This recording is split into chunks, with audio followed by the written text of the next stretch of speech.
Good evening. Chapter number as per new NCERT 7 ही होगा, है ना, इसके बीच में तो कोई डिलीटेड नहीं है। ठीक है, so this is as per NCERT chapter number 7, new NCERT चाहे ओल्ड एनसीईआरटी है, this is chapter number 7 NCERT. बहुत इंपॉर्टेंट कंसेप्ट है। पिछले कुछ 4-5 साल पहले इस चैप्टर का नाम क्या हुआ करता था? इस चैप्टर का नाम हुआ करता था कॉन्ग्रुएंट ट्रायंगल्स। और जब ये चैप्टर चलेगा, 1-2 लेक्चर हो जाएगा, आप खुद कहोगे सर वाकई में इस चैप्टर का नाम ट्रायंगल्स नहीं कॉन्ग्रुएंट ट्रायंगल्स ही होना चाहिए था। सेम चैप्टर आपको, उस चैप्टर का नाम नंबर 6 होगा, ये तो नंबर 7 है ना। क्लास 10th में, क्लास 10th में भी ट्रायंगल चैप्टर आपको मिलने वाला है। थोड़ा सा देख लेते हैं कि क्या है। उस चैप्टर का नाम भी 4-5 साल पहले क्या हुआ करता था? सिमिलर ट्रायंगल हुआ करता था, सिमिलर ट्रायंगल्स। ठीक है, लेकिन अब क्या कर दिया इन्होंने? अब इन्होंने सिंपल लिख दिया कि भाई चैप्टर का नाम क्या है? ट्रायंगल्स है। ठीक है, क्यों ऐसे बोल रहा हूं मैं आपको? क्योंकि हम इसके अंदर करने के वाले हैं, पहले पता होना चाहिए क्या करने वाले हैं। बहुत बहुत इंपॉर्टेंट कंसेप्ट है ज्योमेट्री का। इसके दम पे 3-4 चैप्टर पूरे खड़े पड़े हैं। कौन?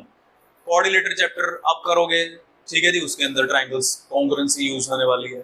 Area of parallelograms and triangles although gets deleted, पर कर लेना बहुत इंपॉर्टेंट है, आगे प्रॉब्लम आएगी नहीं तो। और एक सर्कल चैप्टर जो सबसे इंपॉर्टेंट है। आप कहोगे सर हम सर्कल कर रहे हैं कि ट्रायंगल कर रहे हैं, ये आप खुद से कहलवा दूंगा, ये गारंटी है, ये गारंटी है। सर हम सर्कल कर रहे हैं कि ट्रायंगल चैप्टर कर रहे हैं? बार बार तो सर कॉन्ग्रुएंट करी जा रहे हैं, बार बार तो कॉन्ग्रुएंट। तो इतना इंपॉर्टेंट चैप्टर है, बहुत अच्छे से समझना है कि है क्या।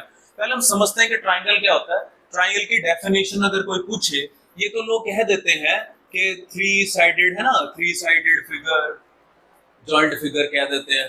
पर मैं जो मानता हूं क्या है, तो देखो जो भी चीजें हैं चाहे वो साइड्स हैं, अच्छा इन्हें क्या कहते हैं बताओ? क्या कहते हैं इन्हें? वर्टिसेस, वर्टेक्स, वर्टिसेस है। Okay, I am talking about these 3 points. क्या है ये?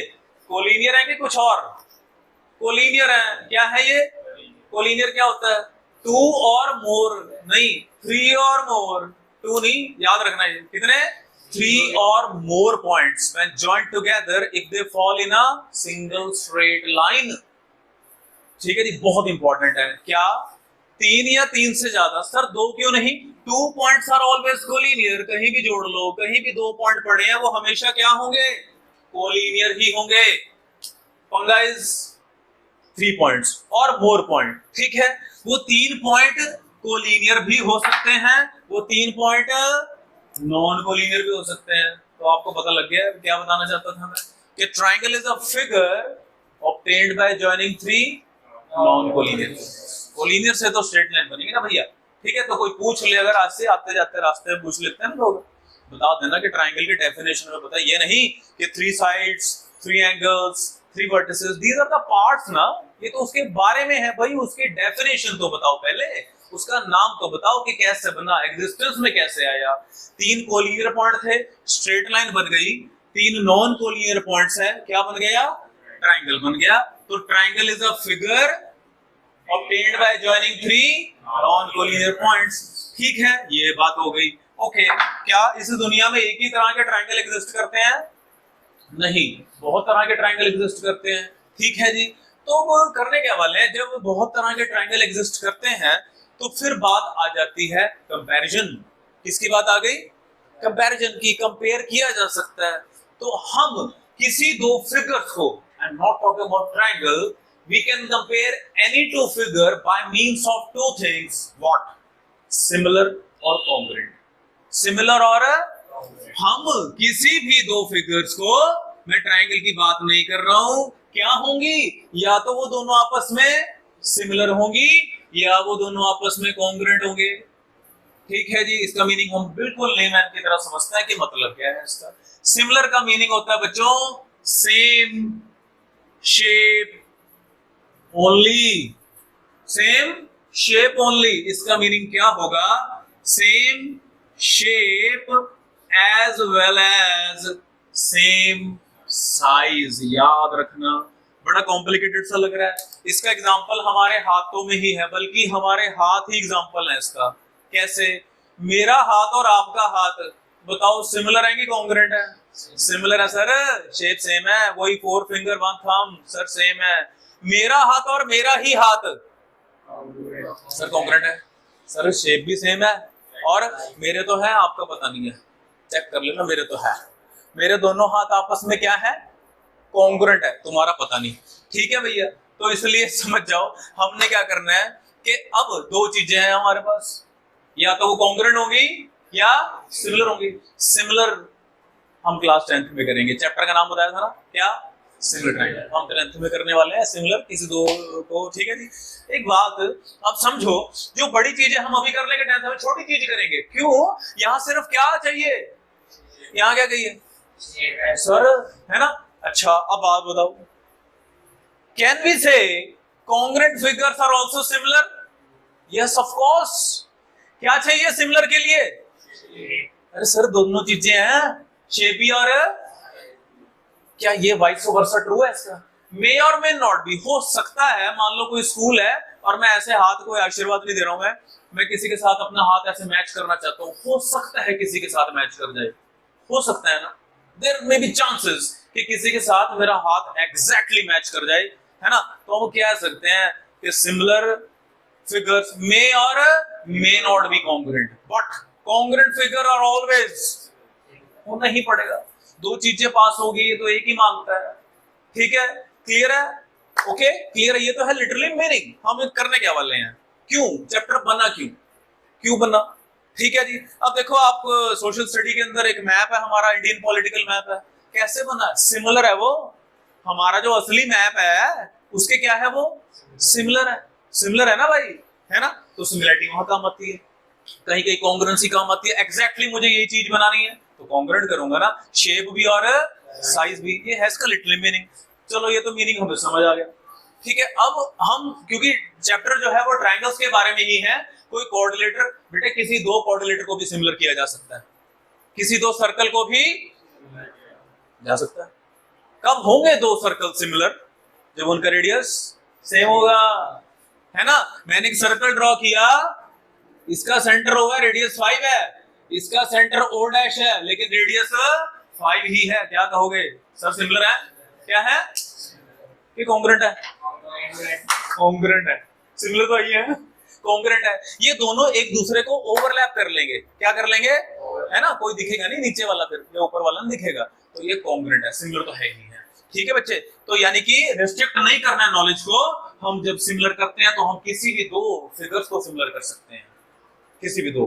बट द थिंग इज, क्या आप किसी ट्रायंगल को किसी स्क्वायर के साथ कंपेयर कर सकते हो, सर नहीं कर सकते हैं। सर ट्रायंगल 3 साइडेड वाला है और वो, तो इतना तो थोड़ा ध्यान रखना है ना, कि किसी 4 साइड वाले को 4 साइड वाले से करो, 3 वाले को 3 वाले से करो। किसी आइसोसेलेस को कंपेयर कर सकते हैं किसी इक्विलैटरल ट्रायंगल से, स्केलियन ट्रायंगल से कंपेयर किया जा सकता, पर किसी ट्रायंगल को हम कैसे रेक्टेंगल से, रोम्बस से, पैरेललोग्राम से कंपेयर करें, वो थोड़ा ध्यान रखना है हमने। नाउ चलो अब हम आ जाते हैं, चलो एक बेस्ट एग्जांपल लेते हैं, बड़ा छोटा सा एग्जांपल।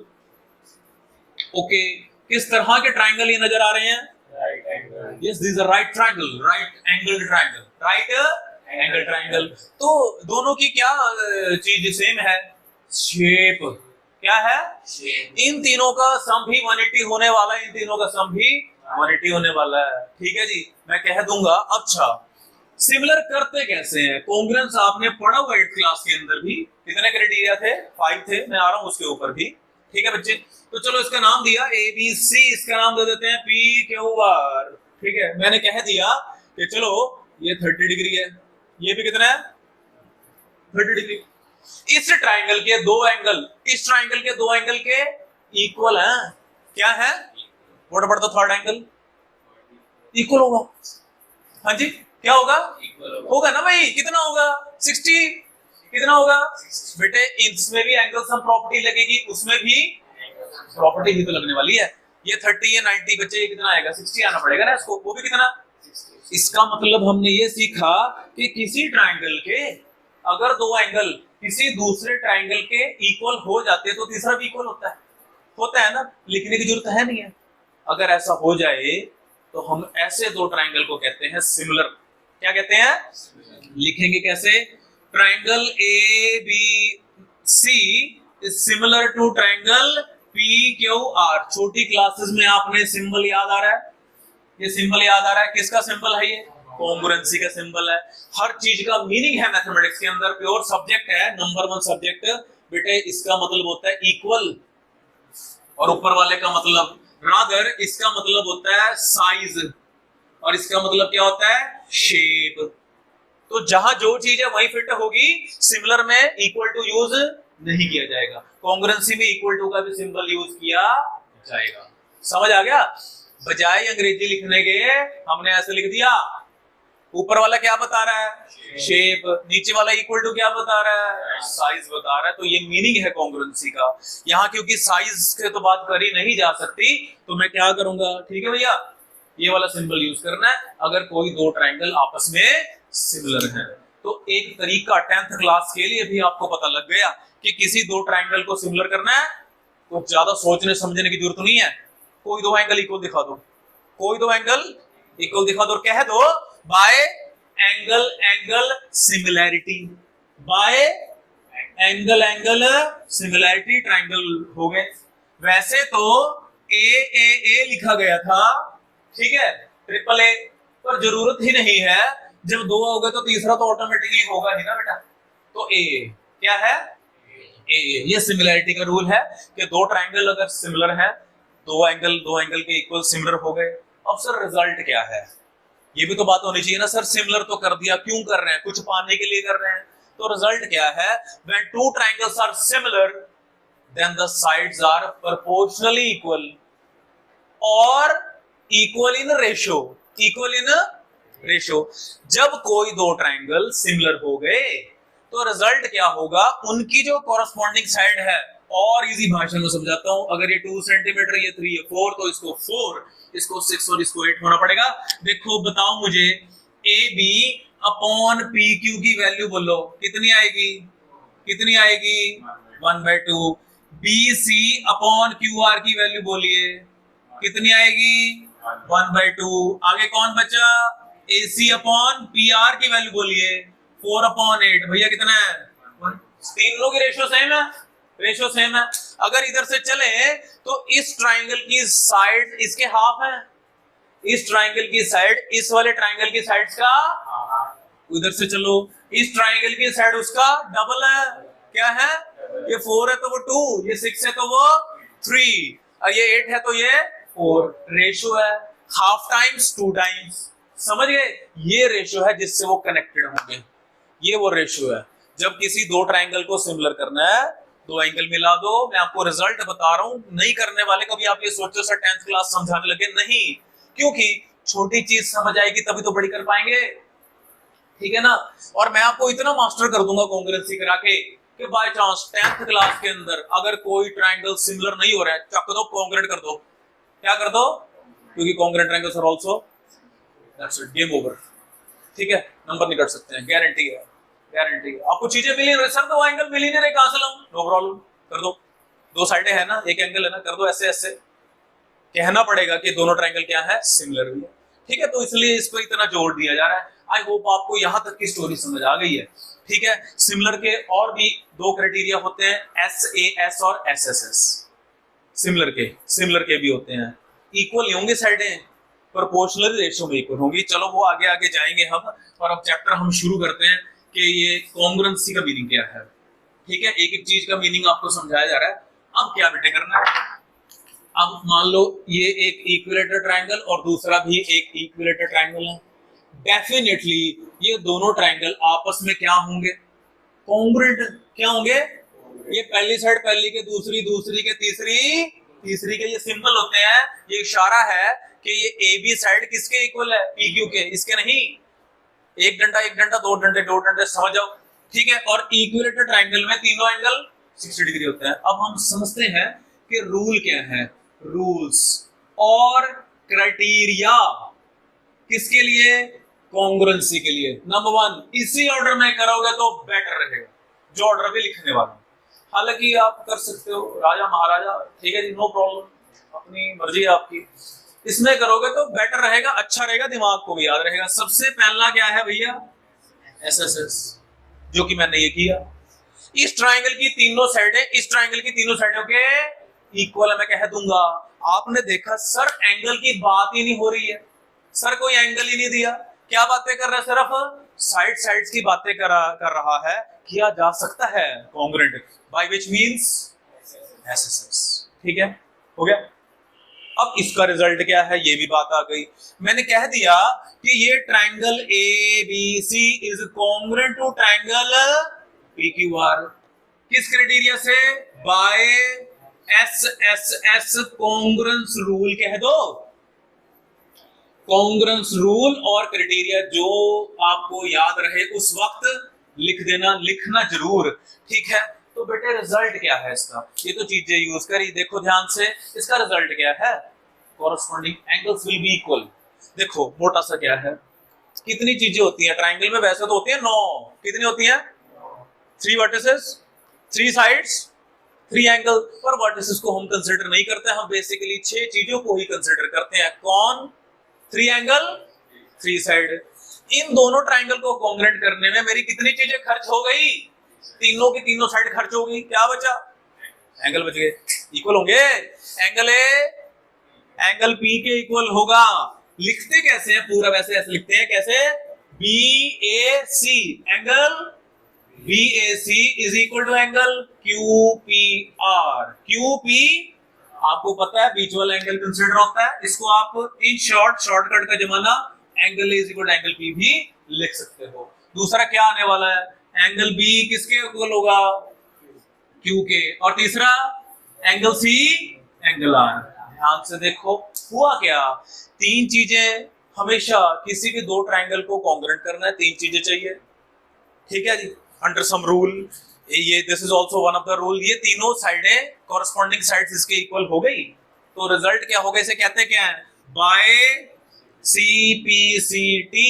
सीपी क्या होता है जी, कॉरस्पॉन्डिंग पार्ट्स ऑफ, कोई भी किसी के क्यों नहीं बोला जाएगा, कॉरस्पॉन्ड जो उसका पार्ट होगा। क्या किसी एंगल को किसी साइड के साथ कंपेयर कर सकते हो, नहीं कर सकते। उसकी जो कॉरस्पॉन्डिंग साइड है, ए बी की कॉरस्पॉन्ड पी क्यू, बीसी की कॉरस्पॉन्ड और एसी की, ये है कॉरस्पॉन्ड का मतलब, कॉरस्पॉन्डिंग पार्ट्स ऑफ। ठीक है, this is rule number 1। Rule number 2, अब थोड़ा सा वो एंगल के बारे में भी बात करने लग गया। क्या करेगा, चीटिंग नहीं है, मैथमेटिक्स प्योर है। एक साइड छुपा ली, उसकी जगह एक एंगल दे दिया, क्या कह दूंगा, एसएस। क्या कह देते हैं, एसएस, ये वाला एंगल दे दिया। एक साइड छुपाई, एक एंगल दे दिया, rather the angle is included. Angle is included का मतलब it is lying in between the sides. जो एंगल है वो किसके बीच में फंसा हुआ है, रादर इन्हीं 2 साइड से बना है। एंगल बनने के लिए साइड चाहिए ना भाई, रेस चाहिए तो। ठीक है, तो इसलिए क्या हो रहा है कि ये एंगल, ये साइड इस साइड के equal, angle 1 is equal to 1 2 नाम दे सकते हैं, बीसी इसके इक्वल हो गया, तो क्या कह दोगे, बाय ट्रायंगल्स आर हो गए। सीपीसीटी से क्या क्या होगा, क्या बचा, क्या खर्च कर लिया आपने, आपने 2 साइडें खर्च कर ली, आपने एक एंगल कंज्यूम कर लिया, क्या बचा, एक साइड 2 एंगल। तो क्वेश्चन में देख लेना क्या डिमांड है, समझ आ गया। जो भी क्वेश्चन होगा कॉन्ग्रुएंट कर दिया, और आपने देखा कि सर यहाँ एंगल मांग रहा है, रख दो, सर साइड मांगी है, लिख दो, this side is equal to this side bye bye, समझ आ गया। ठीक है, रूल नंबर 2 एसएस। अब क्या होगा, अब क्या किया था, एक साइड छुपाई, एक एंगल दे दिया, आप क्या करेगा, क्या होना चाहिए, 2 साइडें ले लेगा, 2 एंगल दे देगा। तो क्या हो सकता है, एक तो है एएएस, एक और हो सकता है एएसए। दो चीजें हो सकती हैं, एक तो एएएस और एक एएसए। अच्छा यहां ध्यान से देखो, पहले 4th पहले देखते हैं, 3rd बाद में। यहां जो साइड है वो किसके बीच में फंसी हुई है, एंगल्स के बीच में। यानी कि पहले मैंने बोला था angle is included between the side, यहां side is included between the angles, between the. तो किस तरह से होने वाला है, किस तरह से होने वाला है, क्या बात कर रहा है, 2 साइडों की तो बात कर ही नहीं रहा है, क्या बात कर रहा है, यानी कि ये वाला ये, चलो इसको 3 दे देते हैं और इसको 4। देखो बच्चे, एंगल 1 किसके इक्वल होने वाला है, 3 के कह लो, 2 किसके, और ये साइड इसके, तो क्या कहोगे? Angle side angle. Angle side मैंने पहले 4 समझा दिया, ठीक है, कि ये जो साइड है ये इन दोनों एंगल के बीच में फंसी हुई है, ठीक है, तो होगा AS से, ठीक है। अगर ये वाली साइड ना होकर ये वाली साइड होती, ये वाली साइड ना होकर ये होती, अभी भी है तो दो एंगल एक साइड ही, लेकिन आप ये नहीं कह सकते। क्या कहोगे भैया? समझ आ गया? AAS, हाँ जी, AAS दिमाग में आना चाहिए। सर अगर ये वाली साइड हो जाए, नो प्रॉब्लम, इधर से पढ़ लो, AAS, कोई दिक्कत नहीं है। एंगल एंगल क्लियर है भैया, ठीक है। अगर वो साइड उनके बीच में है तो क्राइटेरिया नंबर 4 AS से। If it is not lying in between the sides then हो गए, 4 हो गए। सब कुछ तो हो गया, सब कुछ तो हो गया। यहाँ तीनों एंगल ले लिए थे, तीनों साइड दे देती थी। क्या किया? एक साइड ले ली, एक एंगल दे दिया, दो साइड ले ली, दो एंगल दे दिए, दो बन गए। अब तो कुछ हो नहीं सकता ना। लेकिन एक और है, क्या कहते हैं उसे? RHS। क्या कहते हैं? यूजुअली 99.9% ये राइट ट्रायंगल्स में, 99.9 के 100% ये राइट ट्रायंगल्स में यूज होगा, क्योंकि R का मतलब क्या है? राइट, राइट एंगल को शॉर्ट में राइट। H का मतलब हाइपोटेन्यूज, S का मतलब साइड। अब वो जो साइड है वो कोई भी हो सकती है, जैसे ये है, मान लो सबसे पहले हमने ये तो लिखा था, चलो ABC, ये भी एक राइट ट्रायंगल, ये भी एक राइट ट्रायंगल। अब बच्चे क्या होगा? ये एंगल 1 एंगल 2 के इक्वल, y 90 डिग्री, 90 डिग्री भाई, तो ये क्लियर हो गया, R हो गया। ये साइड के हाइपोटेन्यूज क्लियर है, होना चाहिए। अब क्या बचा? इसे कहते हैं भैया परपेंडिकुलर, इसे क्या कहते हैं? बेस। कोई भी हो, कोई भी हो, ये जो S है ना बेटे, ये कोई भी हो सकता है। It can be base, it can be perpendicular, doesn't matter. बस मुझे तो दो चीजें लाजमी चाहिए थी। क्या? एक राइट एंगल जरूरी है, एक हाइपोटेन्यूज का होना बहुत जरूरी है। आप कहोगे सर है तो राइट ट्रायंगल पर हाइपोटेन्यूज की बात नहीं करी, ये साइड इस साइड के इक्वल, ये इसके इक्वल, क्या अभी भी RHS कह सकते हो? नहीं, क्या होगा? SAS। समझ आ रहा है? मैंने बताया था आपको।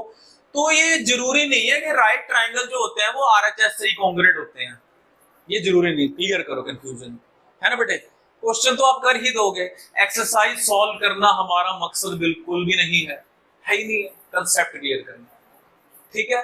तो याद रखना, ये रटा नहीं है कि राइट ट्रायंगल RHS से ही होंगे। भाई उसने हाइपोटेन्यूज की बात करी नहीं, तो फिर क्या करोगे? नहीं कर पाएंगे ना। तो ऐसे लगा लो, नो प्रॉब्लम। अगर हाइपोटेन्यूज दिया, राइट एंगल दिया तो मस्ट है, तो मस्ट है, तो क्या लगेगा? तो RHS ही लगने वाला है। मैं बार बार बोल रहा हूं कि ये जो साइड है ये कुछ भी हो सकती है। बचा कौन? परपेंडिकुलर। ये परपेंडिकुलर भी हो सकता है, ये बेस भी हो सकता है। So this is the introduction part of this triangles chapter, rather congruent triangle chapter, हम congruent ही कहेंगे। जो जैसा है वैसा ही रहने दे तो बेटर रहता है, तोड़ फोड़ के चीजें अच्छी नहीं बनती हैं, है ना। तो ये हम कुछ करने वाले हैं, हम इनके ऊपर बहुत बहुत अच्छे क्वेश्चन डिस्कस करने वाले हैं, ठीक है जी। और आज ही आपका रूल क्या होना चाहिए? कुछ एम होना चाहिए कि यहाँ पहुंचना है, ऐसे थोड़ी बस चल पड़े, ठीक है जी। कहीं की टिकट लेते हैं तो पता होता है ना यहाँ जाना है।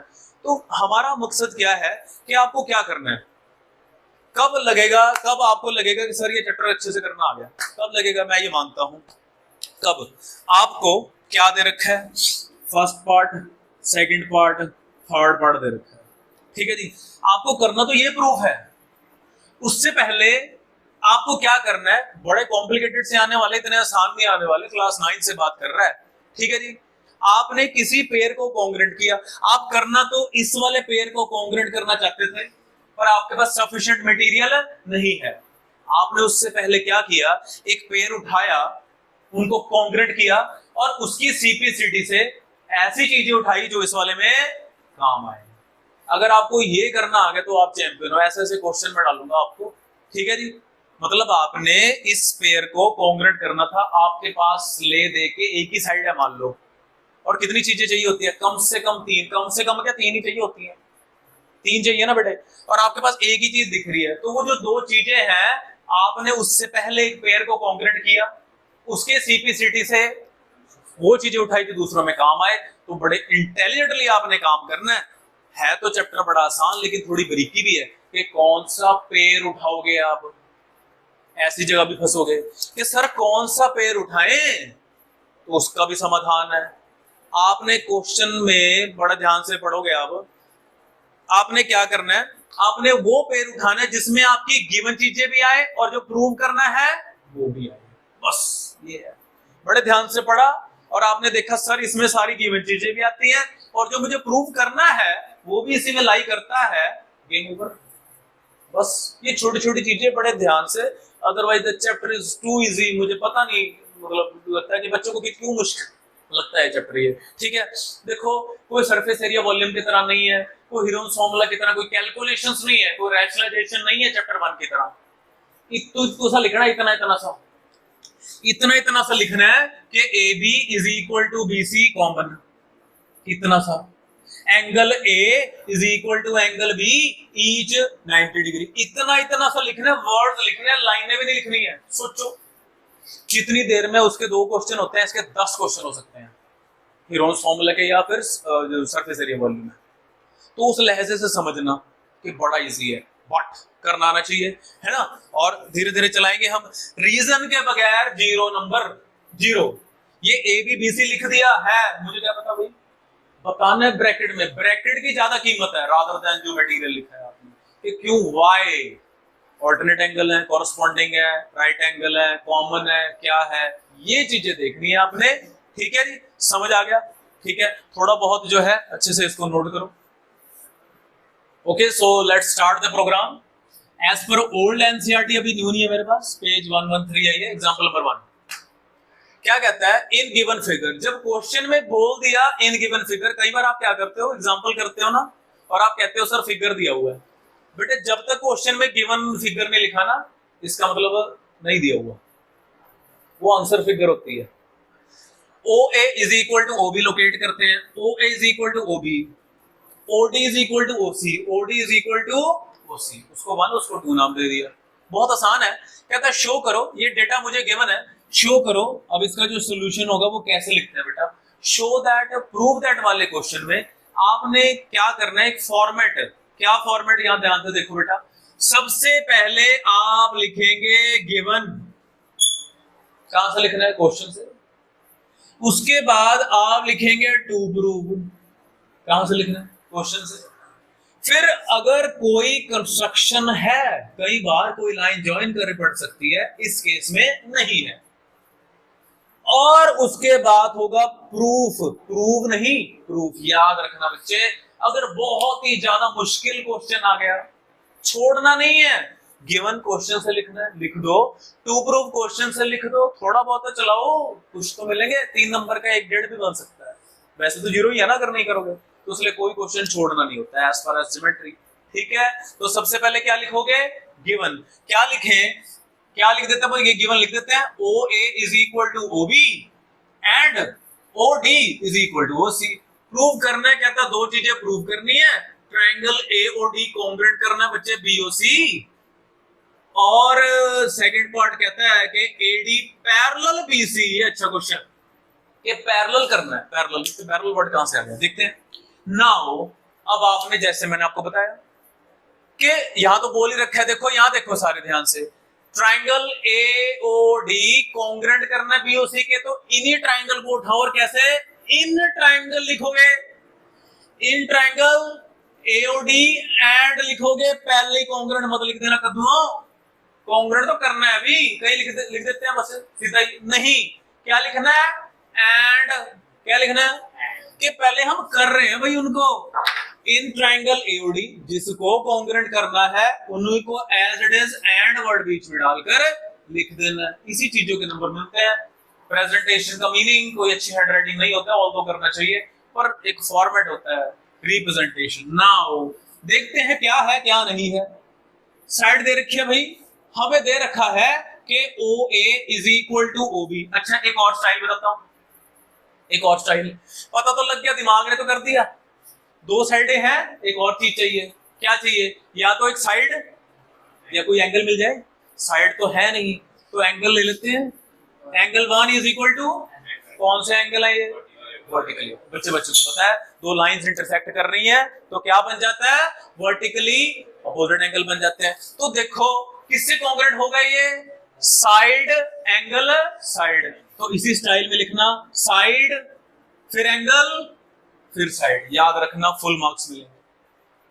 छोटी सी चीज है पर बड़े काम की चीज है, एग्जाम का एकदम नंबर दे देना आपको। साइड OAOB, एंगल लिखना है। अब angle 1 is equal to angle 2। इसका रीजन मैंने बताया था, क्या है ये, गिवन। इसका क्या लिखोगे, कोई शॉर्ट फॉर्म अलाउड नहीं है, वर्टिकली ऑपोजिट एंगल। सिर्फ 3-4 सेकंड लगते हैं पूरा लिखने में और छोटा लिखने में, क्यों, मतलब टास्क वो लेना, रिस्क लेना है, पूरा लिखो बच्चे। तीसरा OD है ना, OD is equal to OC, ये भी गिवन है। तो पता लग गया, कोई ढूंढने की जरूरत नहीं है, पहले हमने स्टाइल से लिखा है। किस क्राइटेरिया से हो गए, SAS। क्या लिखना क्या है इसके बाद, देखो थोड़ी जगह कम है। Therefore by SAS congruence rule, congruence criteria, जो याद आए उससे लिख दो। अब लिखेंगे triangle AOD is congruent to triangle BOC। First part done हो गया। अब आप कहोगे सर आपने तो बताया था कि जब कोई दो ट्रायंगल कॉन्ग्रुएंट हो जाते हैं, तीन चीजें यूज होती हैं, तीन चीजें CPCD से इक्वल होती हैं ना सर, पैरेलल वर्ड कहां से आ गया। अब ये जो पैरेलल वर्ड है हमने पिछले चैप्टर में छोड़ा था, लाइंस एंड एंगल चैप्टर में, ठीक है। तो हम क्या करेंगे, देखो हम क्या करेंगे, पैरेलल की बात हो रही है और एंगल और जब पैरेलल की बात होती है तो कुछ इस तरह की चीजें होती हैं कि दो पैरेलल और एक ट्रांसवर्सल,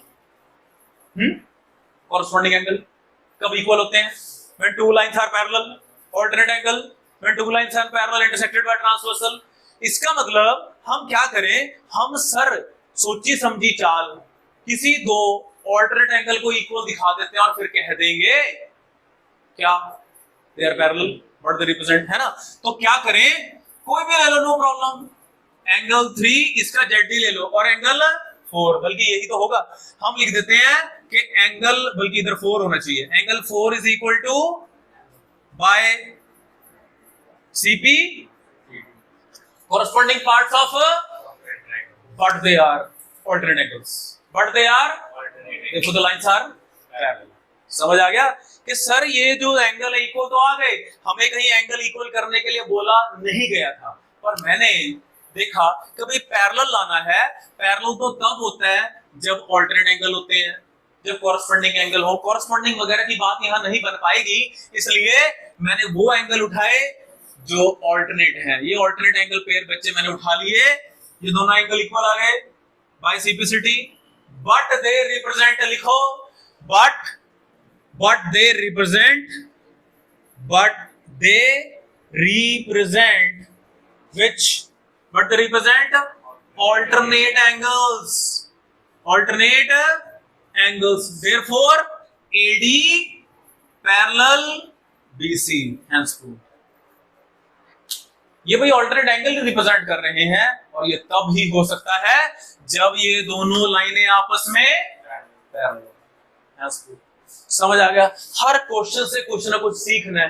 ये छोटी छोटी हरकतें, इनको ट्यूनिंग कहता हूं मैं, छोटी छोटी सी हरकतें होंगी जो हमने करनी है। एट द एंड या बिगिनिंग में जो भी होगा कर दिए, कॉन्ग्रुएंट कर दिए। CPCD से जो आया वो डायरेक्ट नहीं आया, देखो ध्यान से देखो, पैरेलल कभी CPCD से नहीं मिलेगा, मिल ही नहीं सकता।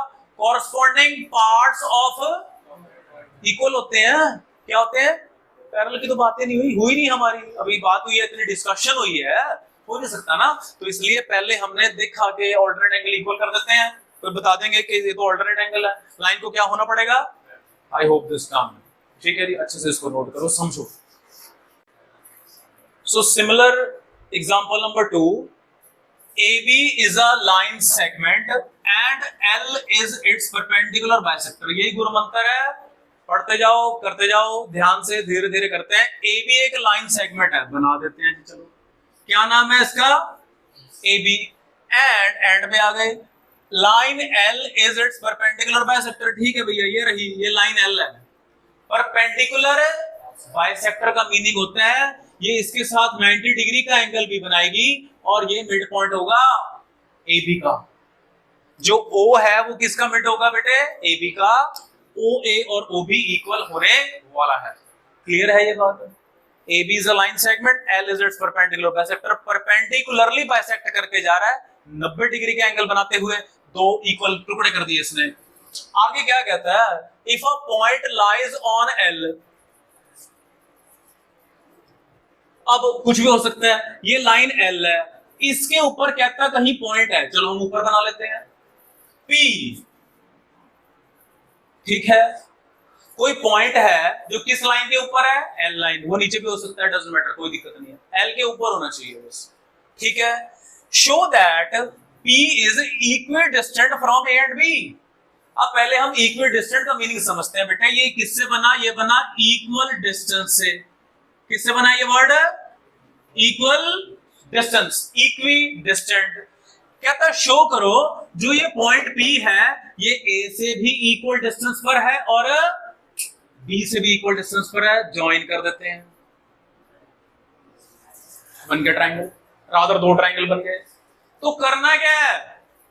पहले तो ये बताओ क्या करना है? हमें PA और PB को इक्वल करना है। यही तो बोला, इक्वल डिस्टेंस, इक्वल करना है। किसको? P को A से, P को B से, यानी कि P और PB को इक्वल करना है। लिख दो, गिवन में क्या लिखोगे? AB is a line segment, इतना ही लिख दो। टू प्रूव, अब हमें पता लग चुका है, प्रूव हमें ये करना है कि PA is equal to PB। Construction की जरूरत पड़ी थी, सारा फिगर ही कंस्ट्रक्ट है वैसे तो। चलो ज्वाइन PA एंड PB, ये जो हमने ज्वाइन में दिखा दिया। और बेटे अब आएगा प्रूफ। मैंने आपको पहले बताया था, क्या बताया था? सुनो सुनो, ध्यान से सुनो। अब मुझे ट्रायंगल चूज करने हैं, पता ही है दो वैसे तो, है ना। हो सकता है और भी पेयर बनते। हमने ऐसे ट्रायंगल का पेयर चूज करना जिसमें मेरी गिवन चीजें आती हैं और जो प्रूव करना है वो भी आता है। तो ऐसे सिर्फ दो ही ट्रायंगल है। क्या नाम है? AOP BOP। मेरी गिवन चीजें भी आती हैं इसमें और जो प्रूव करना है वो भी आता है। बोलो क्या लिखूं? बोलो इन ट्रायंगल, बोलो in triangle AOP and triangle BOP। भाई इधर 90 इधर भी 1 2 के दो, ठीक है। क्लियर हो गया? अच्छा, क्या कह देते हैं? ये कह देते हैं कि OA is equal to OB। भाई गिवन है OA is equal to OB, given है, परपेंडिकुलर बाइसेक्टर था। Angle 1 is equal to angle 2, क्या कह दो? Each 90 degree. तीसरा बोलो, तीसरा बोलो, OP is equal to OP। ये काम करना है कॉन्ग्रुएंसी में। दो चीजें डायरेक्ट गिवन होगी, तीसरी ढूंढ रही है। OP is equal to OP, क्या लिखोगे? कॉमन। देयरफॉर बाय कौन सा रूल लगा? SAS। Therefore by SAS congruence criteria, triangle अब लिख सकते हैं AOP is congruent to triangle BOP।